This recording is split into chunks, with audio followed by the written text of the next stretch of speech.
The photograph arrived at the University of Pennsylvania's Department of Historical Archives on a humid Tuesday morning in late August.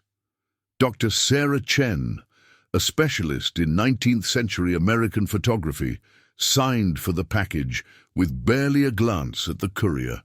Her office, tucked away on the third floor of a red brick building that smelled perpetually of old paper and wood polish, was already cluttered with similar deliveries from estate sales, private collectors, and descendants of forgotten families eager to unload their ancestral baggage. The package sat unopened on her desk for 3 hours while she finished cataloguing a series of daguerreotypes from the Civil War era, each image a small window into a world of uniformed young men who would never grow old, their faces frozen in that peculiar mixture of bravado and terror that seemed to characterize every soldier's portrait from that bloody period.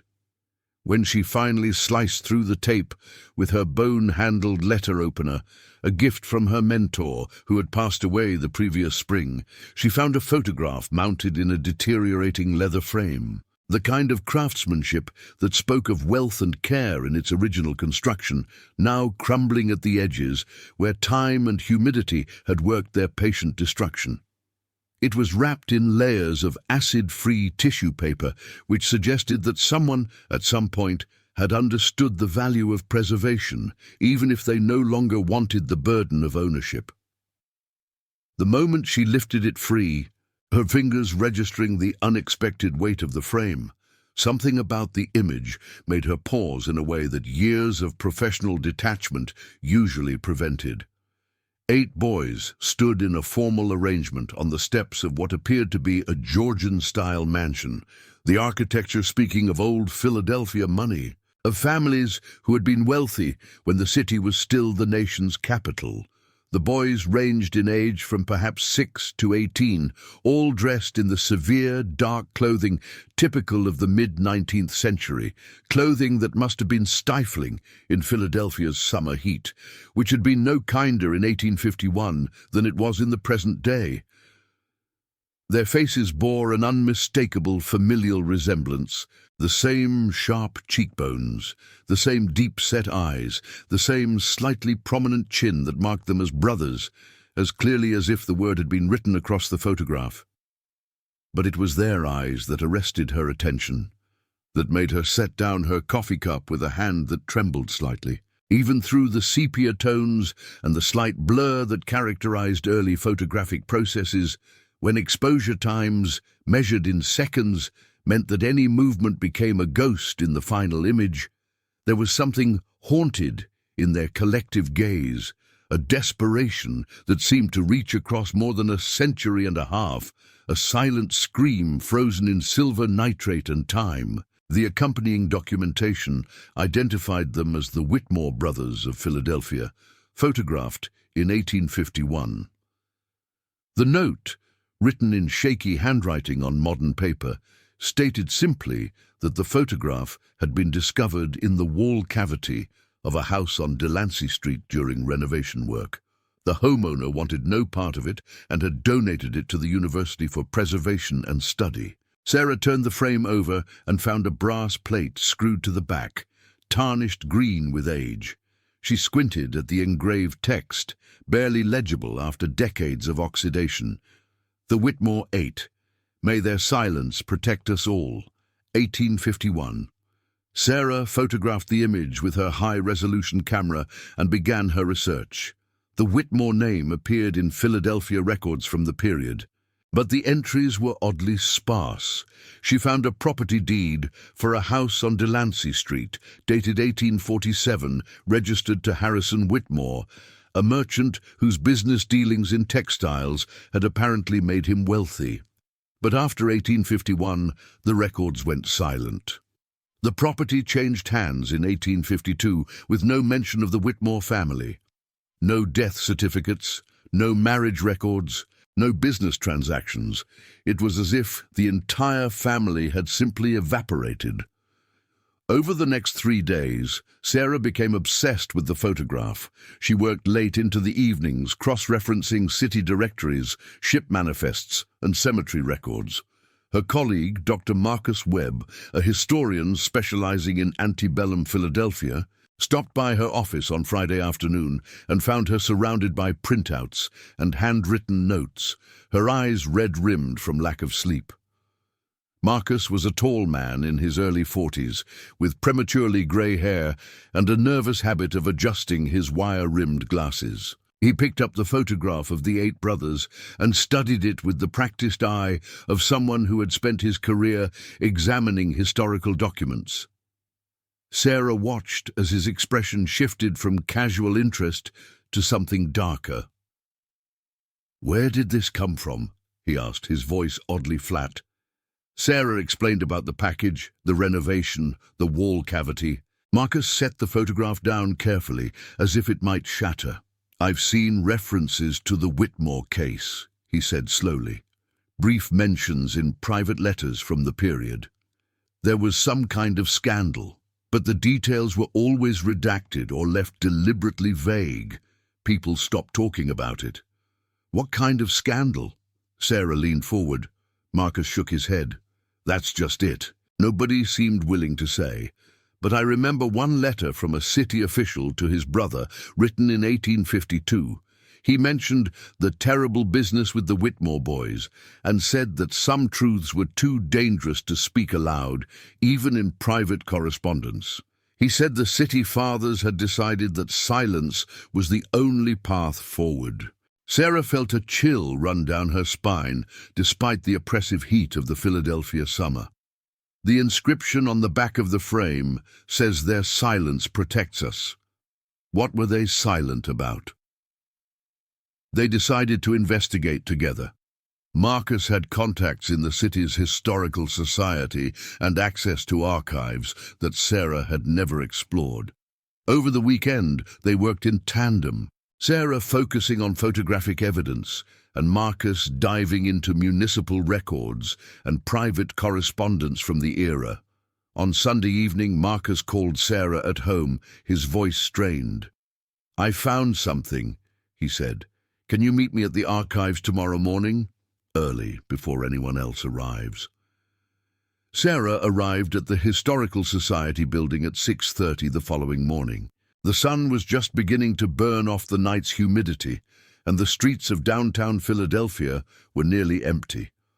Marcus was waiting by the side entrance, looking like he hadn't slept. He led her through the darkened hallways to a basement reading room where he had spread out a collection of documents on a long wooden table. "Look at this," he said, pointing to a leather-bound journal. "This belonged to a police inspector named Thomas Garrett.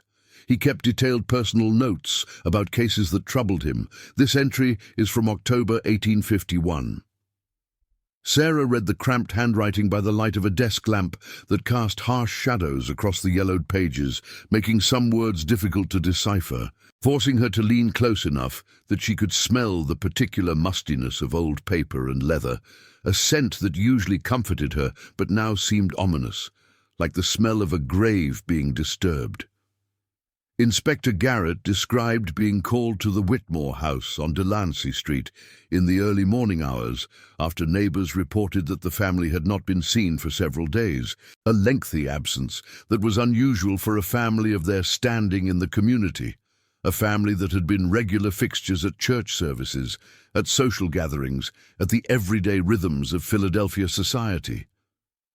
When police forced entry through the heavy oak front door, its lock yielding to their efforts with a crack that echoed through the pre-dawn streets, they found the house in perfect order, almost unnaturally so, as if it had been staged for their arrival. Beds made with hospital corners, dishes washed and stacked neatly in the kitchen, clothing folded and placed in drawers with meticulous care, personal items arranged on dressing tables as if their owners had just stepped out for a morning constitutional and would return at any moment. But every member of the family was gone, vanished as completely as if they had been spirits rather than flesh and blood. Harrison Whitmore, his wife Elizabeth, and their 8 sons from 6-year-old Thomas to 18-year-old William had vanished without a trace, without luggage, without their coats. without any of the preparations one would expect if a family had simply decided to travel or relocate. The only thing out of place in that too-perfect house was a photographic plate discovered in Harrison's study, still sitting in the developer tray where it had been left, the chemicals dried and crusted around the edges, abandoned mid-process. It showed the 8 boys on the front steps of that very house, the same image Sarah now had in her possession, the same haunted eyes, the same desperate plea frozen in silver nitrate. But Garrett's notes went further. He wrote that the mayor and several members of the city council had arrived at the scene within hours, which was highly unusual for a missing persons case. They had confiscated all documents from Harrison's study, sealed the house, and ordered Garrett to cease his investigation immediately. When Garrett protested, citing his duty to find the missing family, the mayor had taken him aside and spoken words that Garrett recorded verbatim. "Some men dig too deep into the foundations of our republic and discover truths that would shatter the very notion of liberty we claim to hold dear. Harrison Whitmore was such a man. His family paid the price for his curiosity. Do not make the same mistake." Sarah looked up at Marcus, her mouth dry. What was Whitmore investigating? Marcus opened another document, a letter written in faded ink on expensive paper. "I found this in a private collection. It's from Harrison Whitmore to a colleague in Boston, dated July 1851. He talks about his research into certain legal mechanisms that he believed were being used to, and I quote, systematically strip citizens of their fundamental liberties while maintaining the fiction of democratic governance. He mentions discovering records of people who had been disappeared by what he called shadow councils operating within the city government." "That's conspiracy theory nonsense," Sarah said, but her voice lacked conviction. "Is it?" Marcus pulled out another document. "This is a list I found in the city treasurer's records from 1850. It's coded, but I managed to decrypt it using a cipher key I found in another archive. It lists names, dates, and numbers. I cross-referenced the names with death records and immigration documents. Every single person on this list vanished between 1845 and 1851. No traces, no explanations, 23 people, Sarah. And here's the thing that really scared me." He pointed to the bottom of the page. "The last entry is dated September 15th, 1851. The name is Harrison Whitmore and family." Sarah's hands trembled slightly as she picked up the photograph of the 8 brothers. Their haunted eyes seemed to look directly into hers, a silent plea across the centuries. "We need to go to the police," she said. Marcus laughed, a short, bitter sound. "And tell them what? That we found evidence of a conspiracy from 170 years ago? They'll think we're insane. Then we publish our findings, make it public. That's how historical research works." Marcus was quiet for a long moment. When he spoke, his voice was barely above a whisper. "I'm afraid, Sarah. I know how paranoid that sounds, but I can't shake this feeling that we've stumbled onto something that was meant to stay buried. Garrett's notes, that letter from the city official, they all suggest that there were powerful people willing to kill to keep this quiet. What if those power structures still exist? What if we're making the same mistake Whitmore made?" Sarah wanted to dismiss his fears as melodramatic, but the photograph in her hands felt suddenly heavier, as if weighted with all the accumulated silence of the past century and a half. The August heat seemed to press down on her, making it hard to breathe in the basement archive. Outside, she could hear the city waking up, the rumble of traffic, the distant wail of a siren. Philadelphia in 2024 was a far cry from the city of 1851, but as she looked at Marcus's frightened face, she wondered how much had really changed. They spent the rest of Monday organizing their findings, creating digital copies of every document. Sarah uploaded everything to a secure cloud server and sent copies to her personal email and to a colleague at Columbia University who specialized in institutional corruption. Marcus did the same.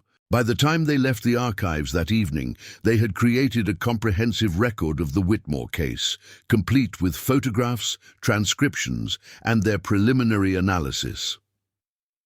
Sarah didn't sleep well that night. She kept thinking about the 8 boys in the photograph, wondering what had happened to them in those final days. Had they known their father's research was dangerous? Had they understood why men came in the night to take them away? Or had they simply vanished like smoke, leaving behind only a photographic ghost and a brass plate inscribed with a plea for silence? Tuesday morning arrived grey and humid, with thunderstorms forecast for the afternoon. Sarah was halfway through her first coffee when her phone rang. It was the university's security office. Someone had broken into her office overnight. Campus police were on the scene and needed her to come in immediately to assess what had been taken. Her office looked like a tornado had torn through it. File cabinets overturned, papers scattered everywhere, books pulled from shelves. Her computer was missing, along with her external hard drive. But the thing that made her blood run cold was the photograph of the 8 Whitmore brothers, carefully placed in the center of her desk. Someone had written across it in red ink, "Their silence protected them. Can you say the same?" The campus police took her statement, dutifully photographed the scene, and promised to investigate. Sarah called Marcus repeatedly, but his phone went straight to voicemail. She drove to his apartment in West Philadelphia, a converted townhouse near the university.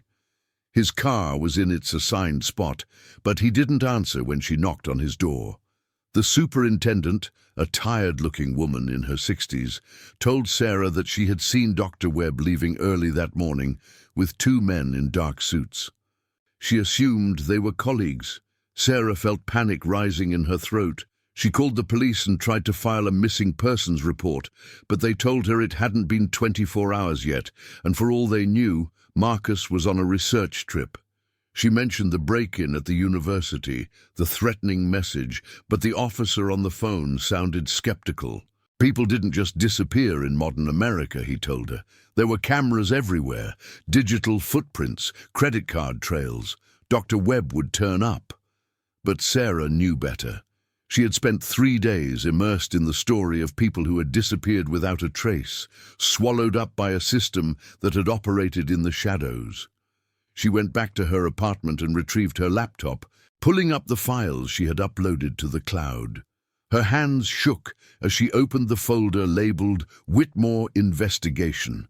It was empty. All the documents, photographs, transcriptions, everything they had compiled had been deleted. She checked her email. The messages she had sent to her Columbia colleague were gone, as if they had never existed. Sarah sat in her apartment as the afternoon storm broke over Philadelphia, rain hammering against the windows. She thought about Inspector Garrett's notes, about the mayor's warning that some men dig too deep. She thought about the 23 names on that coded list. All disappeared. 24 now if you counted Marcus. Would she be the 25th? The smart thing would be to stop, to forget what she had learned, to go back to cataloguing old photographs and writing academic papers about photographic techniques in the 19th century. The smart thing would be to embrace the silence that had protected the Whitmore brothers' memory, if not their lives. But Sarah had never been particularly good at being smart. She had become a historian because she believed in the power of truth, in the necessity of confronting the past honestly, no matter how uncomfortable that confrontation might be. She opened a new document on her laptop and began to write, recording everything she could remember about the Whitmore case. She wrote about the photograph, about Harrison Whitmore's research, about the coded list and the vanished families. She wrote about Marcus and the break-in and the empty cloud folder. And she wrote about what it meant to live in a society that claimed to value freedom while operating mechanisms of control so subtle and so pervasive that most people never even noticed they were there. When she finished, she saved the document to a thumb drive and made 3 copies. She mailed one to her sister in California, one to a friend who worked for a non-profit focused on government transparency, and one to a journalist she had met at a conference 2 years ago. Then she took the original photograph of the Whitmore brothers and locked it in a safe deposit box at her bank, along with a handwritten note explaining where she had gotten it and what she had discovered. Wednesday morning, Sarah went to campus and taught her scheduled classes as if nothing had happened. She smiled at her students, discussed the development of color photography, graded papers. She ate lunch in the faculty dining room and made small talk with colleagues. And all the while she waited, because she knew they were watching her now, whoever they were. She had become a problem that needed to be managed. The call came on Thursday afternoon, a woman's voice, professional and cold.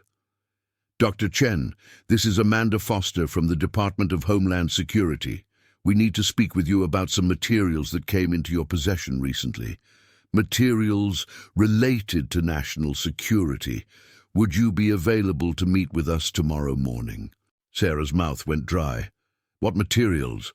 "I think it's best we discuss this in person. Would 10 o'clock work for you?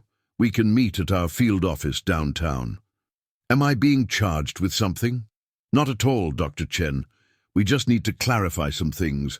It's purely a consultation." Sarah agreed to the meeting because she didn't know what else to do. When she hung up, she sat at her desk and stared at the wall where the photograph of the Whitmore brothers had hung before the break-in. She wondered if Harrison Whitmore had gotten a similar call in 1851, a polite summons to discuss his findings with city officials. She wondered if he had known, as he walked to that meeting, that he would never come home. That evening, Sarah called her sister in California and told her everything. She described the photograph, the research, Marcus's disappearance, the meeting scheduled for the following morning. Her sister, a lawyer who worked in civil rights, listened without interrupting. When Sarah finished, there was a long pause. "Don't go to that meeting," her sister said finally. "Come here.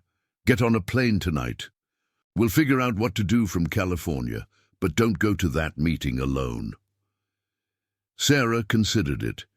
She could pack a bag, catch a red-eye to San Francisco, disappear into her sister's guest room, and forget she had ever heard the name Whitmore. But running felt like a betrayal, not just of Marcus, but of all the people whose names had appeared on that coded list. People who had been erased from history because they had asked the wrong questions or looked too closely at the mechanisms of power. "I'm going," she told her sister, "but I'm going to make some arrangements first. If something happens to me, I need you to make sure the story gets out, all of it." They talked for another hour, making plans. Sarah's sister would expect a call from her by noon the following day. If that call didn't come, she would contact the media, civil rights organizations, anyone who would listen. She would make enough noise that Sarah couldn't simply disappear the way Marcus had, the way the Whitmore family had. After she hung up, Sarah spent the night preparing. She wrote out a detailed timeline of events, printed copies of what few documents she had managed to save, and created a video on her phone explaining everything she had discovered. She uploaded the video to a private YouTube channel with instructions for her sister on how to access it. Then she sent emails to a dozen people she trusted, journalists, lawyers, academics, all saying the same thing. "If you receive a follow-up email from my sister within the next 48 hours, it means something has happened to me, and I need you to help tell this story." She didn't sleep. She sat in her living room and watched the sky lighten over Philadelphia, the city's skyline emerging from the darkness. She thought about the Whitmore brothers, frozen forever in that photograph, their eyes pleading across the decades. She thought about the brass plate's inscription, "May their silence protect us all." She understood now what it meant. Their silence had protected the perpetrators, the people who had made them disappear. It had protected a system that could not tolerate challenges to its authority. At 9:30 on Friday morning, after a sleepless night that had stretched into dawn without bringing any clarity or comfort, Sarah walked into the Federal Building downtown, her legs feeling heavy, as if she were moving through water rather than air. She had dressed carefully that morning in a navy blazer and pressed slacks, trying to project a confidence she didn't feel, applying makeup with shaking hands to hide the dark circles under her eyes, choosing professional attire like armor against whatever waited for her inside that building. Her hands were sweating despite the building's aggressive air conditioning, and her heart pounded so hard she could hear it in her ears, a drumbeat of fear that threatened to drown out rational thought. The lobby was all marble and security checkpoints, the kind of institutional architecture designed to remind visitors of the power of the federal government, its permanence, its authority. Government workers moved through the space with purposeful efficiency, their ID badges swinging from lanyards, their conversations muted and professional, none of them sparing a glance for the nervous woman standing by the reception desk. The security guards, younger than she had expected, scanned her bag with bored thoroughness, waved metal detector wands around her body with practiced indifference, treating her like just another appointment in an endless stream of citizens summoned to account for themselves. She gave her name to the receptionist, a woman with perfect makeup and dead eyes, and waited in a chair that was deliberately uncomfortable, probably by design, every minute stretching into eternity as she watched the second hand of a wall clock make its slow circuit again and again. Amanda Foster appeared after 15 minutes, a woman in her mid-30s with short blonde hair and an expression that gave nothing away. She wore a dark suit and no jewelry except for a simple watch. She shook Sarah's hand with a firm grip and led her to an elevator that required a key card to operate. They rode to the 7th floor in silence. The conference room was windowless and spare, containing only a table, 4 chairs, and a recording device sitting in the center of the table. A man was already there, older than Foster, with grey hair and the weathered face of someone who had spent a career making difficult decisions. He introduced himself as Deputy Director James Carlson and invited Sarah to sit. "Dr. Chen," Carlson began, his voice surprisingly gentle, "we appreciate you coming in today. I know this must be confusing and perhaps a bit frightening, but I want to assure you that you're not in any trouble. We just need to understand what you've learned about certain historical events and what you've done with that information."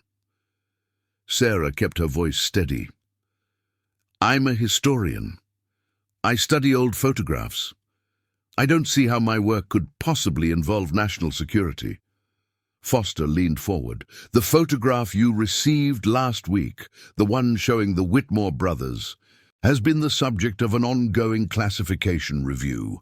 The materials associated with that image contain information that, even after 170 years, could compromise certain operational continuities that remain active." Operational continuities? Sarah felt a surge of anger cut through her fear. "You mean the mechanisms your predecessors used to disappear people who asked uncomfortable questions? The Shadow Council's Harrison Whitmore discovered?"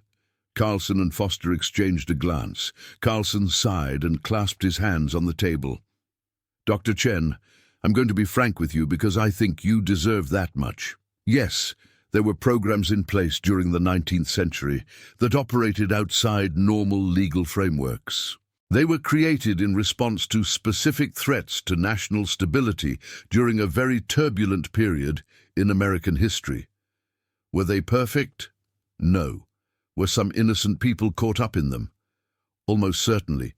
But they were implemented by people who believed, rightly or wrongly, that they were protecting the Republic from forces that would have torn it apart. And you think that justifies what happened to the Whitmore family? Sarah demanded. To the 23 other people on that list? To my colleague Marcus Webb, who vanished 3 days ago? Dr. Webb is fine, Foster said quickly. He's in protective custody while we sort through some security concerns. He'll be released once we've completed our assessment. Let me see him. Let me talk to him. That's not possible right now. Sarah stood up. Then I'm leaving, unless you're charging me with something I don't have to be here. Carlson raised a hand. Please sit down. We're not your enemies, Dr. Chen. We're trying to prevent a situation where information gets released that could cause real harm. Harm to whom? To the people who need to believe their government doesn't make its citizens disappear? Or harm to the people who've been running these programs for nearly 200 years? Both, Carlson said bluntly. Look, I understand your moral outrage. I do. But you're a historian. You know that every society, every government has secrets. Some of those secrets protect people. Others protect institutions. The question isn't whether secrets should exist. It's about who decides which secrets serve the greater good. Sarah sat back down slowly. And you think you're qualified to make that decision?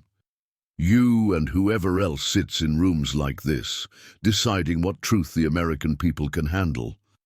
I think, Carlson said carefully, that there are truths which, if released without proper context, could fundamentally undermine public faith in democratic institutions. Not because those institutions are perfect, but because the alternative to imperfect democracy is something far worse.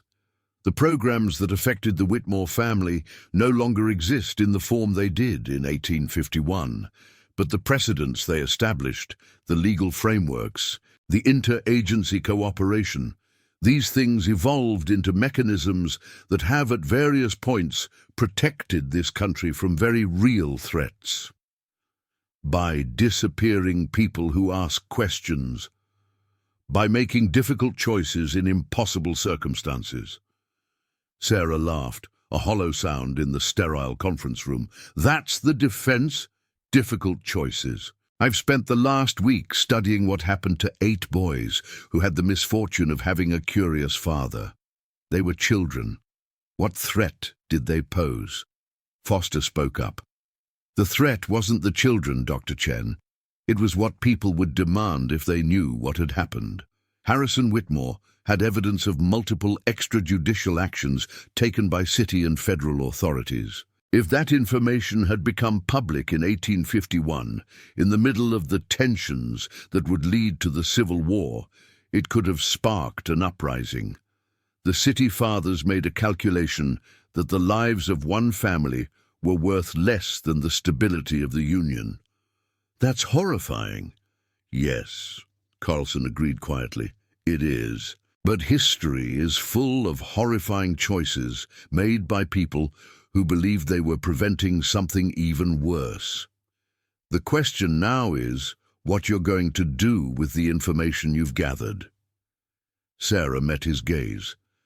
I'm going to publish it. I'm going to make sure everyone knows what happened to the Whitmore family and all the others. Because the only thing more dangerous than an imperfect democracy is a democracy that believes its own lies about perfection. Carlson nodded slowly, as if he had expected this answer, as if he had heard variations of it from idealistic academics and journalists and activists countless times before, all of them certain that exposure would lead to accountability, that sunshine was the best disinfectant, that democracy could not function without truth. His expression was sympathetic, but also pitying, the look of someone who had seen enough to know that the world was more complicated than simple equations of truth and justice allowed for. I was afraid you'd say that, Dr. Chen. I understand the impulse. I do. The desire to speak truth to power. To refuse to be complicit in silence, these are admirable instincts. They're the instincts that make democracies function when they're working properly. But you need to understand what will happen if you follow through on those instincts in this particular case. He leaned forward, his elbows on the table, his voice dropping to a more intimate register. as if they were having a private conversation rather than one being recorded by the device sitting between them. If you publish this information, a number of things will happen, and I want you to hear me clearly on this because I'm not trying to threaten you. I'm trying to prepare you for realities that you may not have fully considered. First, you'll be discredited professionally, and not through some crude smear campaign that people could see through, but through legitimate scholarly means.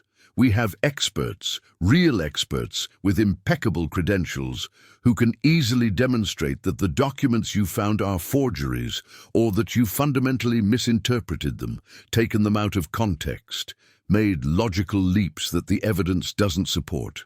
Your academic reputation, which you've spent years building, will be destroyed not through lies, but through a kind of truth that is more insidious than any lie. Second, you'll face legal challenges that will consume years of your life and tens of thousands of dollars you probably don't have. Some of the materials you accessed may have been classified in ways you weren't aware of, through legal mechanisms that have been established and upheld by courts over decades. The fact that you didn't know they were classified won't matter in a court of law. Third, and I cannot stress this enough because it's the thing that matters most to me personally, you'll accomplish nothing of substance.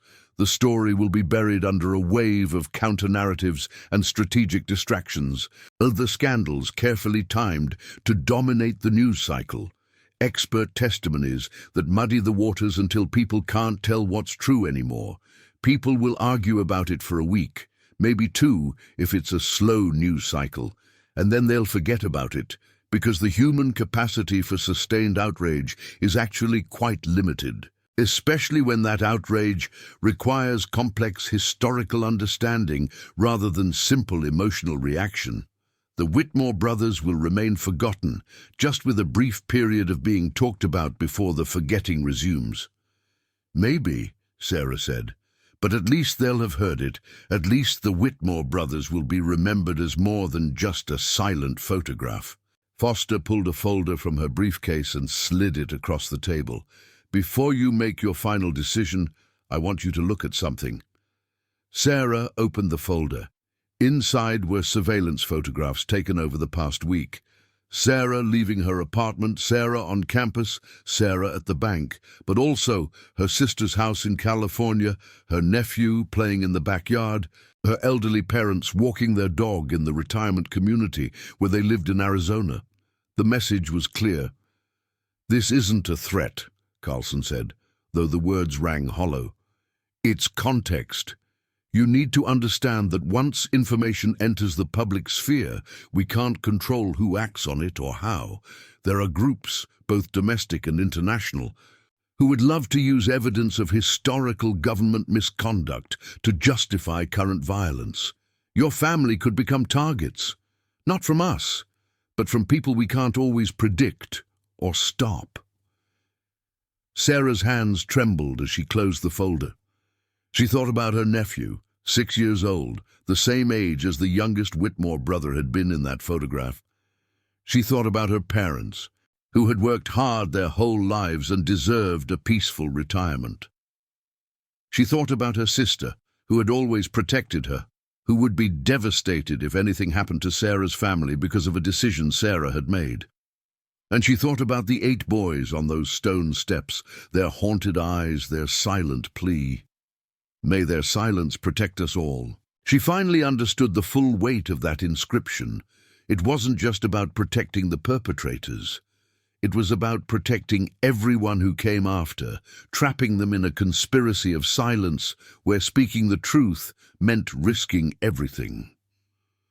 "What do you want from me?" she asked quietly.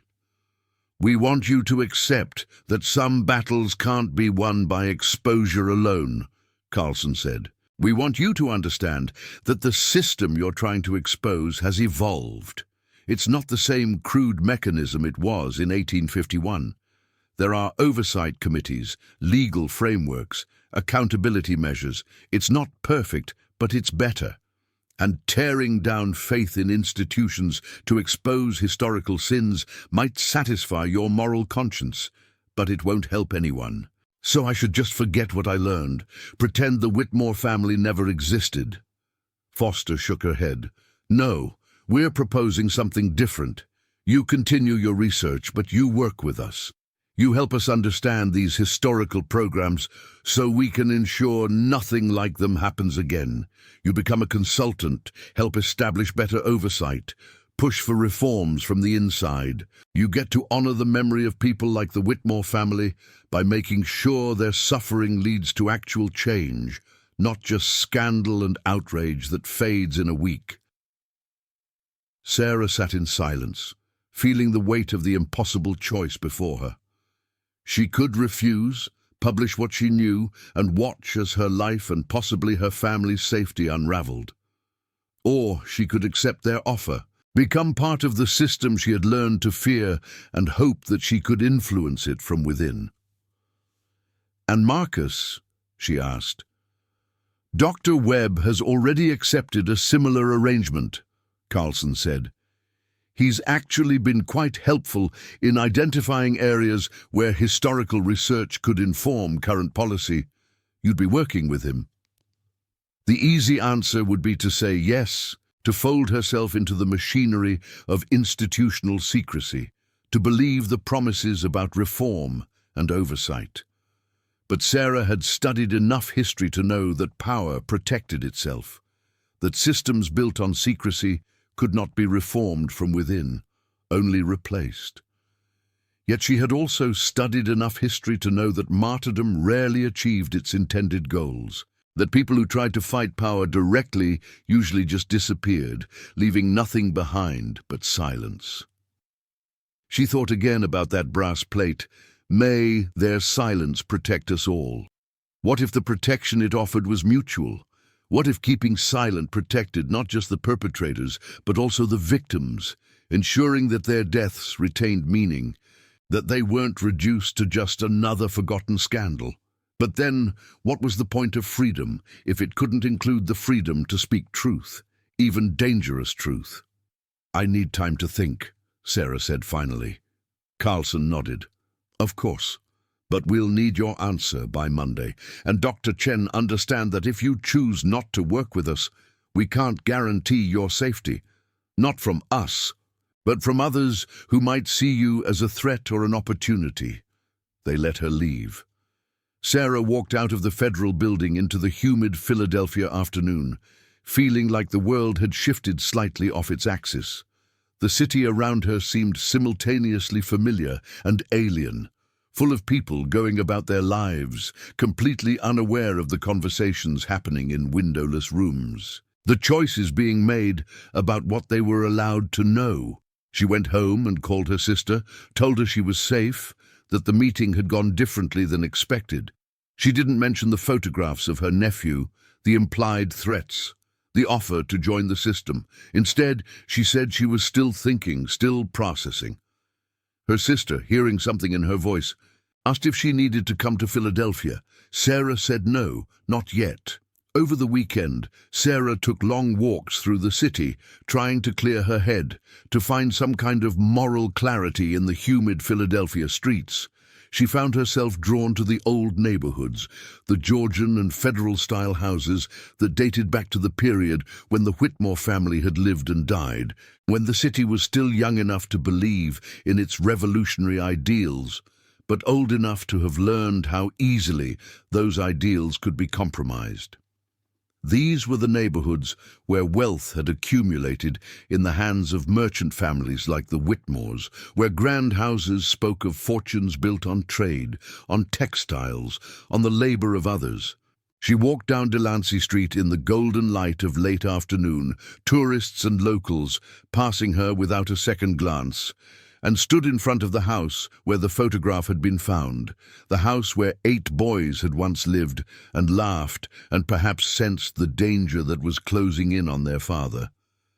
It was a beautiful building, lovingly and meticulously restored by owners who probably had no idea of the horror it had once contained, with flower boxes in the windows spilling cascades of bright petunias, a brass plaque designating it as a historical landmark and providing some sanitized version of its history. There was no mention of the family that had been erased from its history, no acknowledgement that people had disappeared from within its walls, that the freedom it now represented as part of Independence National Historical Park was built partially on the silence surrounding those who had questioned authority too boldly. She touched the building's brick facade, still warm from the day's sun, and felt the weight of all those years, all that silence, pressing down on her shoulders. What would she tell these boys if she could speak to them across time? That she had tried, that she had compromised, that she had chosen safety over truth?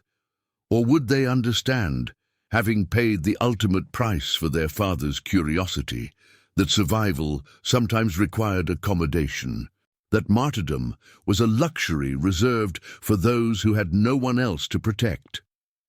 On Sunday evening, as the sun set over the Schuylkill River, painting the sky in shades of orange and purple that would have been beautiful if she had been in any state to appreciate them, Sarah made her decision. It came to her not as a flash of insight, but as a slow, settling certainty, the way important decisions often do when you've circled around them long enough. She would accept their offer, not because she believed in the promises of reform, not because she trusted the system to police itself, but because she had realized something important about the nature of silence and freedom, something the Whitmore brothers had perhaps understood in their final moments. The Whitmore brothers had been silenced by force, their voices stolen by people who feared what they might say, who feared the questions they might ask. But Sarah still had her voice. She could choose to use it differently, strategically, from within the system rather than hurling herself against its walls and being crushed. It wasn't the heroic choice, the one that would make a satisfying story for a documentary or a book, the kind of choice that inspired monuments and commemorations. But Sarah had learned enough about history to know that heroes often died young, their causes forgotten by the next generation, while the systems they fought against continued unchanged, grinding forward with the inexorable patience of institutional power. Maybe real change required different tactics, longer timelines, the willingness to compromise without surrendering entirely, to work within the machine while never forgetting what the machine was capable of doing. On Monday morning, she called the number Amanda Foster had given her and accepted the offer. Within a week, she had signed numerous non-disclosure agreements, undergone a background check, and attended her first briefing on historical classification reviews. Marcus was there, looking tired but unharmed. They didn't talk about what had happened, the fear they had felt, the choice they had made. Instead, they focused on the work, identifying documents that could be safely declassified, recommending reforms to oversight procedures, pushing at the edges of acceptable transparency. Sarah kept the photograph of the Whitmore brothers in her office at home in a frame she had purchased to replace the damaged original. She looked at it every day, reminding herself why she had made the choice she did. Sometimes she wondered if she had betrayed them, if her silence was just another link in the chain that stretched back to 1851. Other times, she told herself that working from within gave her more power to change things than screaming from outside would have. The truth, she suspected, was more complicated than either narrative. Freedom wasn't a simple binary between speaking and silence. It was a constant negotiation, a series of choices made under impossible circumstances, a balance between idealism and pragmatism. The Whitmore brothers had been silenced completely, robbed of even the choice.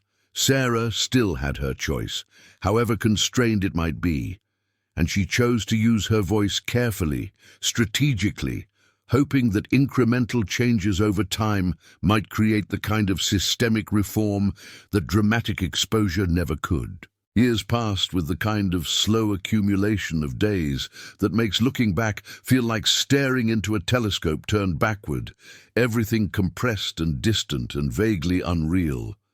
Sarah published papers on 19th century photography, her work appearing in respected academic journals and being cited by other scholars, carefully avoiding certain topics that had become forbidden territory in her professional life, staying within the boundaries of what was permitted, what was safe.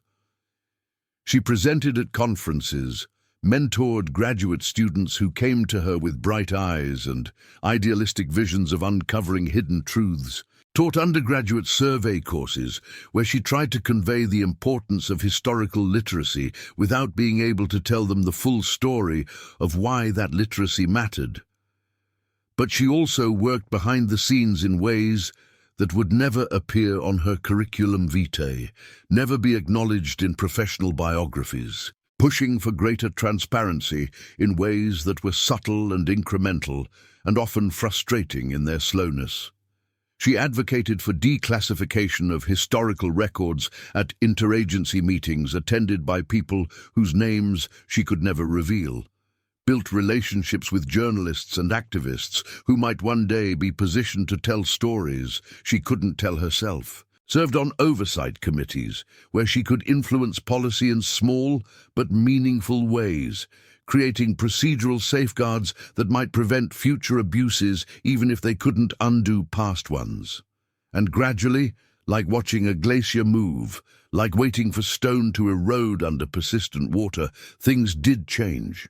Not quickly, not dramatically enough to make headlines or inspire movements, but slowly, incrementally, in ways that accumulated over years into something that might eventually resemble progress. Documents were declassified, some containing revelations about other historical abuses, other families who had disappeared, other programs that had operated in the shadows. Oversight committees were strengthened with new regulations that gave them actual power to investigate, rather than just rubber-stamp decisions made elsewhere. Mechanisms for accountability were put in place, imperfect and often ineffective but better than nothing. Small cracks in the wall of secrecy that might someday widen into real transparency. Whether these changes were because of Sarah's work or would have happened anyway, driven by larger historical forces and public pressure that had nothing to do with her quiet advocacy, she could never be sure. Causation in institutional reform was always murky.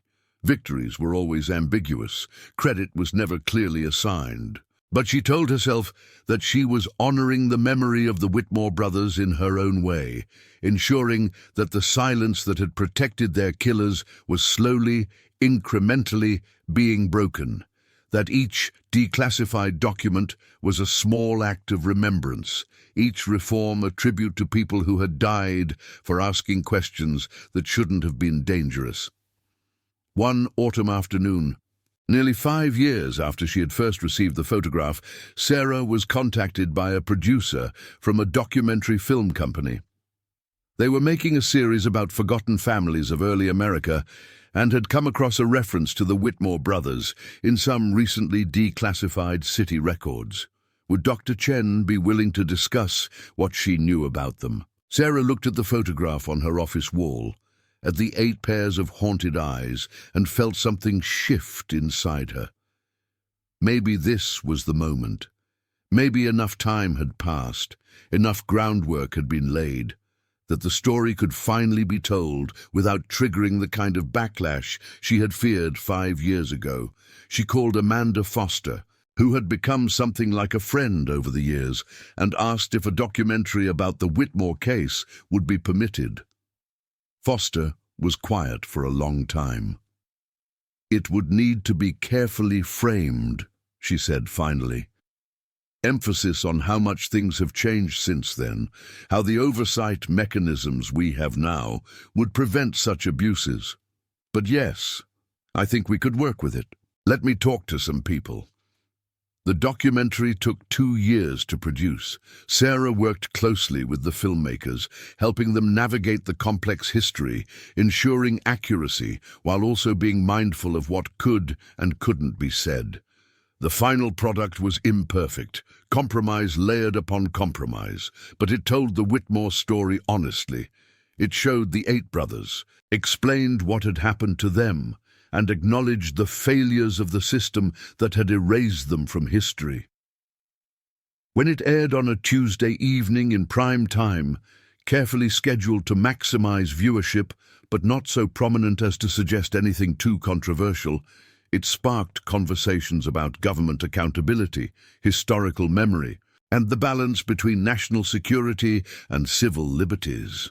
Online forums buzzed with discussions, newspapers ran opinion pieces, academics gave interviews, and for a brief moment, the Whitmore brothers became part of the national conversation. It wasn't revolutionary, didn't bring down any institutions, didn't result in prosecutions or resignations or the kind of dramatic accountability that people sometimes demanded but rarely received. But it made people think. It made them question. It made them look at their government with slightly more skeptical eyes, made them ask what other stories might be hidden in classified files, what other families might have been erased from history for asking inconvenient questions. And it meant that the Whitmore brothers were no longer just a silent photograph with a cryptic brass plate, no longer just 8 pairs of haunted eyes staring out from 1851. They were people again, with names and stories and a place in the historical record, remembered and mourned. It was, Sarah thought watching the credits roll, a small kind of justice, imperfect and incomplete, but real nonetheless. Sarah watched the documentary with her sister and nephew, now 11 years old and sharp as a tack, asking questions that adults often avoided, seeing connections that years of socialization hadn't yet taught him to ignore. They sat together on the couch in her sister's California living room, 3,000 miles from Philadelphia, eating popcorn and watching history unfold on screen. When it ended, her nephew was quiet for a long moment, processing what he had seen. The kind of thoughtful silence that Sarah had learned meant he was really thinking about something rather than just waiting to speak. Then he turned to her and asked if the story was real, if things like that had really happened in America, a country he had been taught in school was founded on freedom and justice and the rule of law.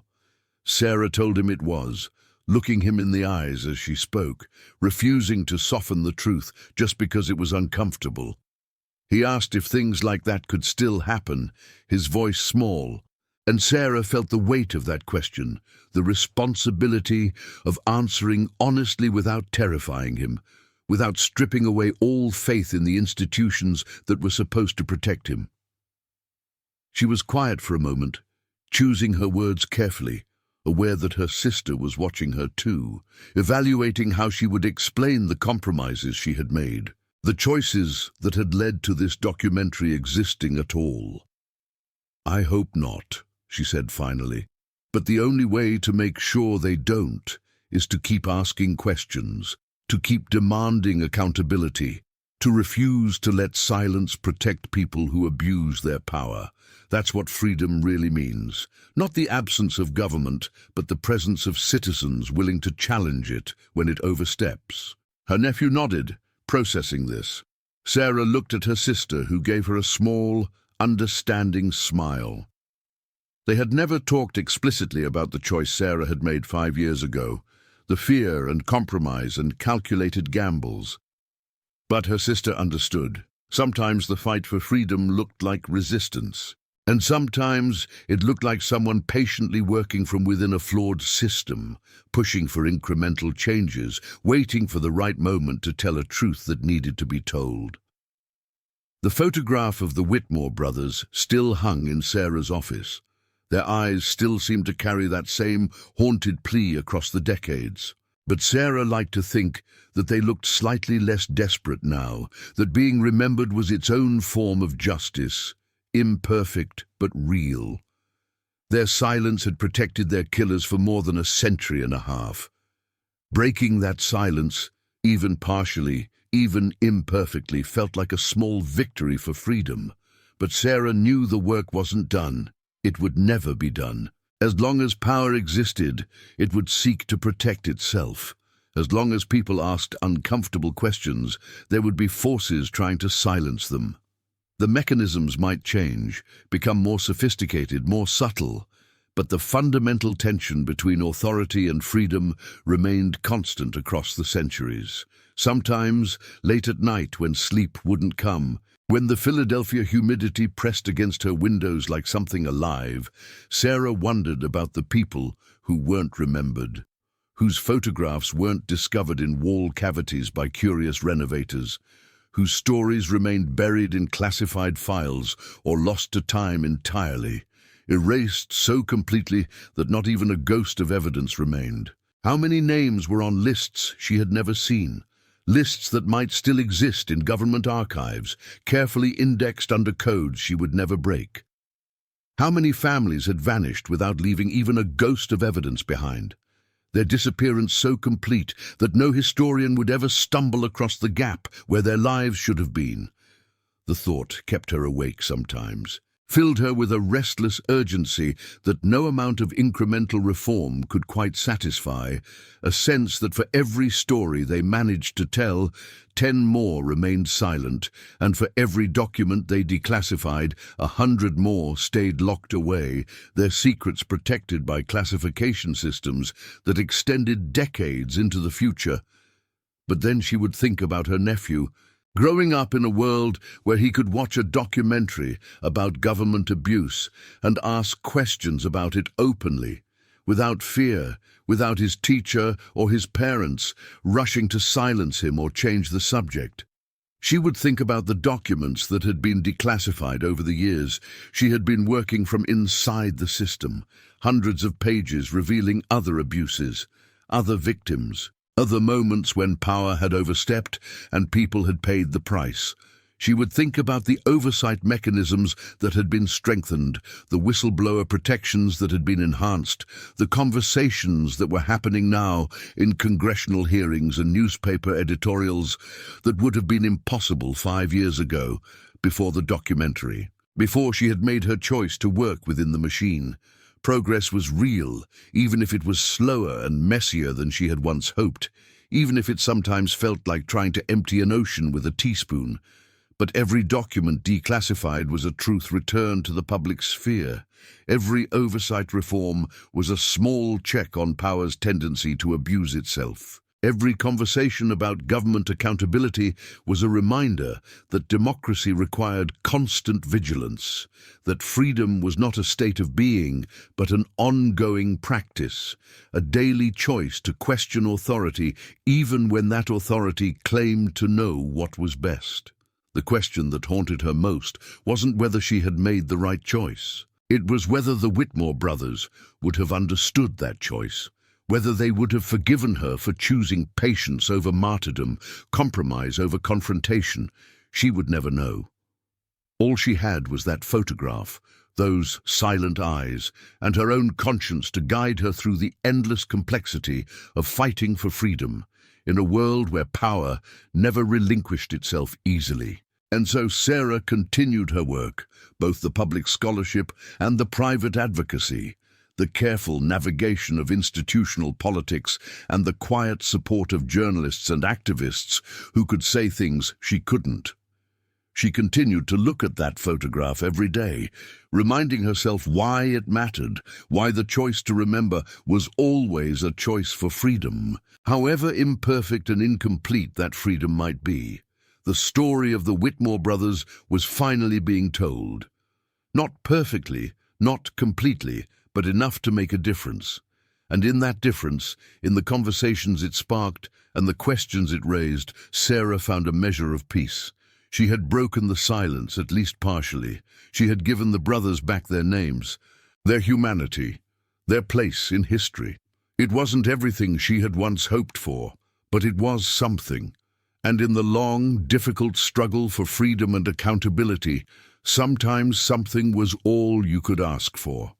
The fight would continue, generation after generation, people choosing whether to speak or stay silent, whether to challenge power or accommodate it, whether to risk everything for truth or accept the safety of measured compromise. Sarah had made her choice. The Whitmore brothers had had their choice taken from them.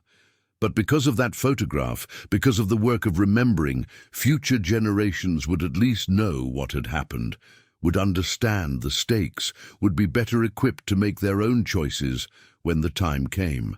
And that, Sarah told herself, was worth the years of compromise, the nights of doubt, the persistent question of whether she had done enough. The photograph remained on her wall, a reminder and a promise.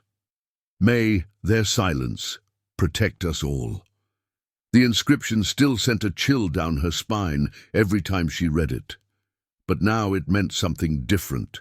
Not a warning to stay quiet, but a reminder that silence protected only those who feared truth. And truth, however dangerous, however uncomfortable, was the foundation of any freedom worth having.